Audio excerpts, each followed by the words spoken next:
Assalamualaikum. Harap-harap boleh dengar. Malam ni saya cuba lagi tengok test line wifi okey ke tak. Kalau lepas ni tak okey, lepas ni kalau buat live dalam bilik ni kena pakai data. Boleh dengar ke suara? Saya tak pakai earphone sebab hari tu pakai earphone tak boleh nak dengar sangat. Kejap ya, just sikit. Sikit.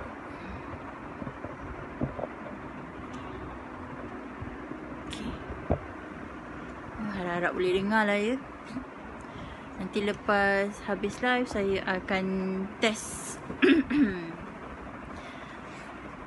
Okay, sebelum tidur kita baca Fadilat Zikir. Penat dah dengan urusan seharian. Saya tak buat apa-apa announcement. Siapa yang boleh bersama lah ni ikut rezeki lah. Okay, semoga bacaan saya ni manfaatnya dapat sampai kepada ramai orang. Dan semoga Allah memberkati usaha kita. Dan Allah akan bantu kita dalam semua urusan hidup, dunia, akhirat dan semua tugas dan tanggungjawab kita. Okay. So apa yang saya akan baca, saya akan sambung baca kitab Fadilat Zikir. Okay, hari tu saya dah baca bahagian buku ni siapa punya, tapi nanti saya kena rakam semula. Sebab rakaman hari tu kualiti wifi teruk sangat, jadi memang teruk lah. Bila saya tengok semula, kena rakam semula. Tak sempat lagi nak buat. Okay. Seterusnya kita akan baca bab yang kedua ataupun ditulis fasal kedua, hadis-hadis mengenai zikir.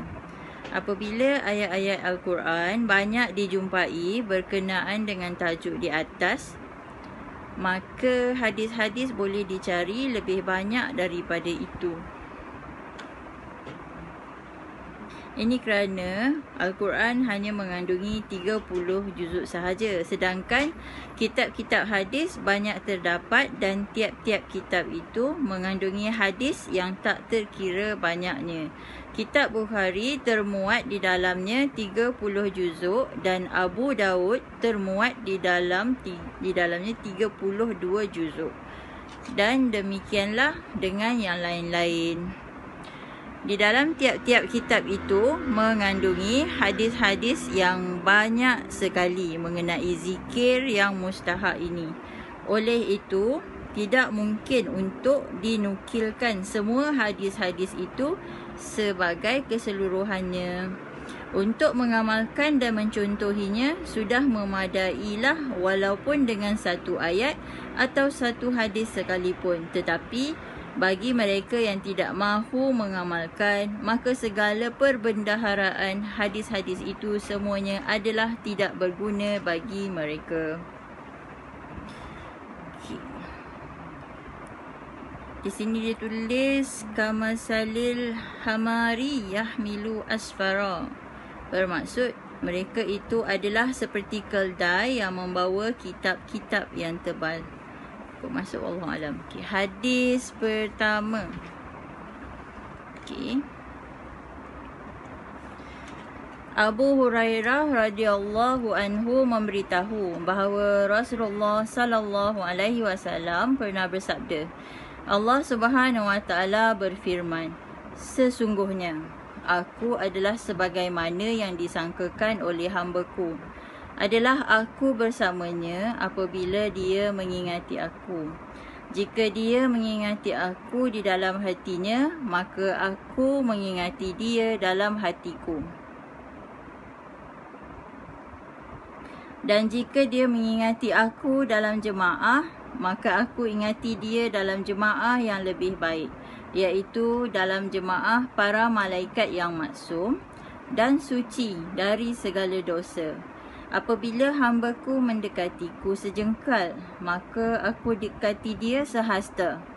Apabila dia mendekati aku sehasta, maka aku mendekati dia sedepa.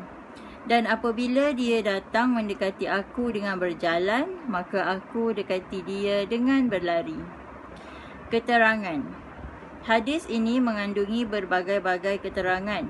Pertamanya, Allah berfirman, aku adalah bertindak terhadap hamba-Ku sebagaimana yang disangkakan olehnya.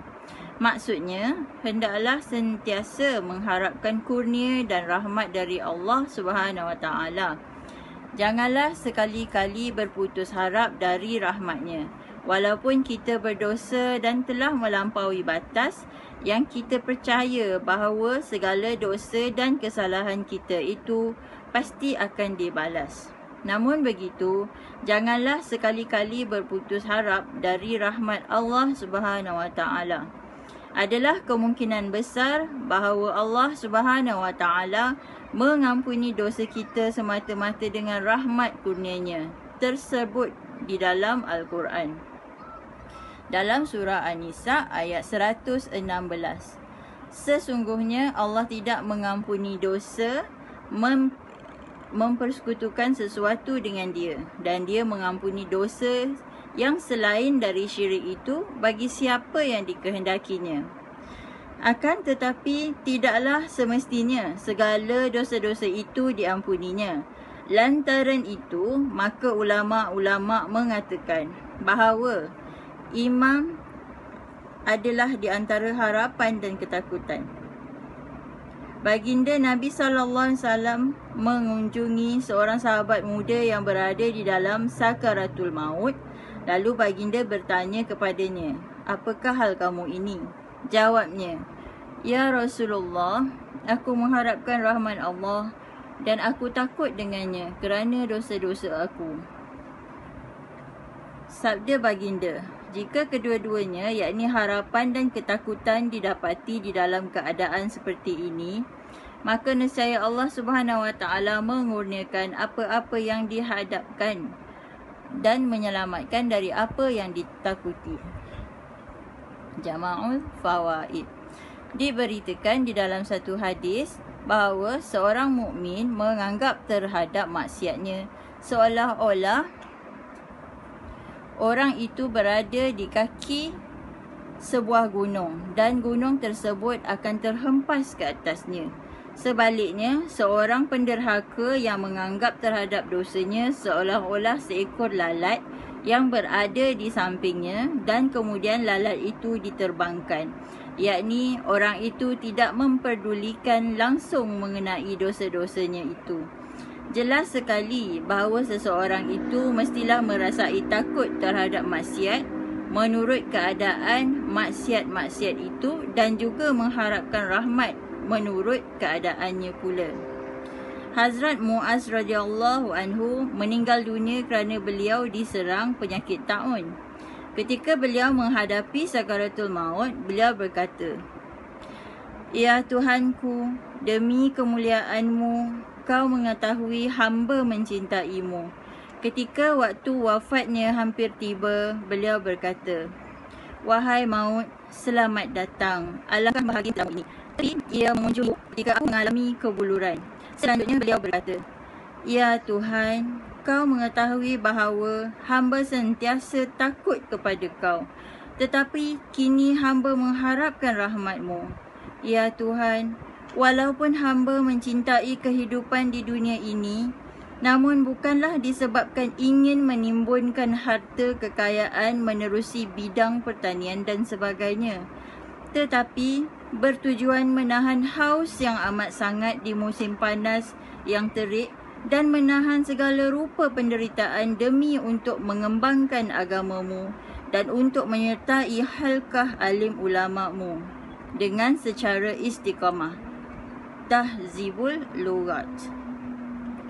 Sebahagian daripada ulama mengatakan bahawa hadis yang tersebut di atas mengandungi keterangan mengenai tindakan terhadap hamba menurut sangkaannya, yakni tentang keadaannya secara umum dan bukan tentang keampunan dosa-dosa itu.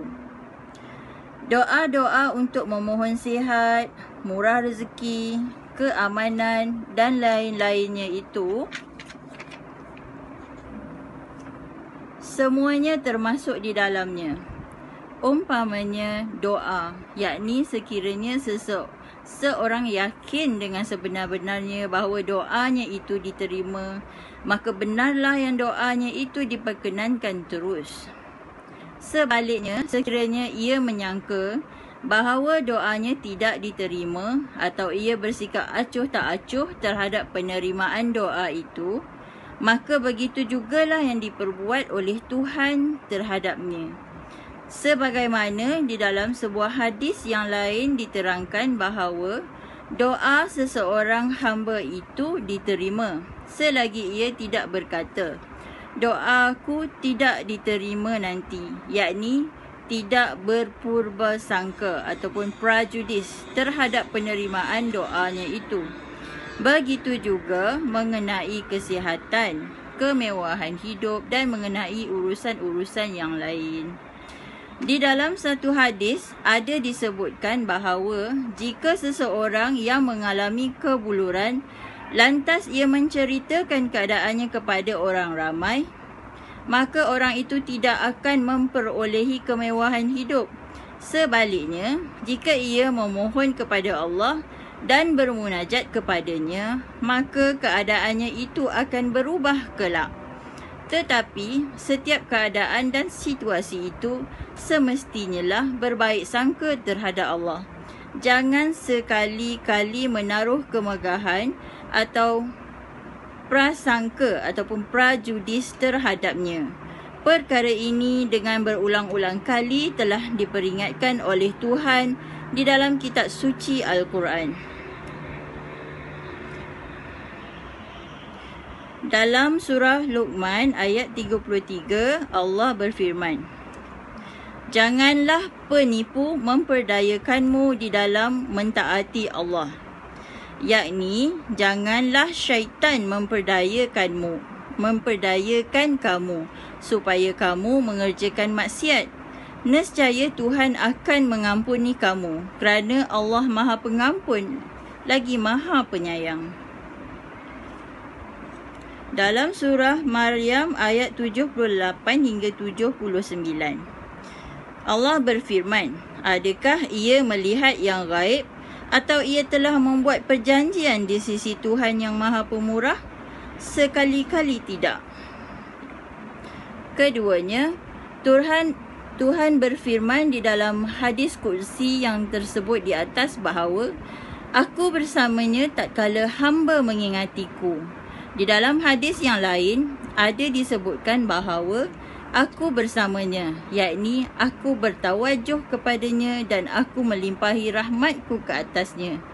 Ketiganya, Tuhan berfirman di dalam hadis yang tersebut di atas, ku sebut dia di dalam jemaah yang lebih baik, iaitu jemaah para malaikat, yakni aku membanggakan dia di atas para malaikat kerana sebab-sebab berikut.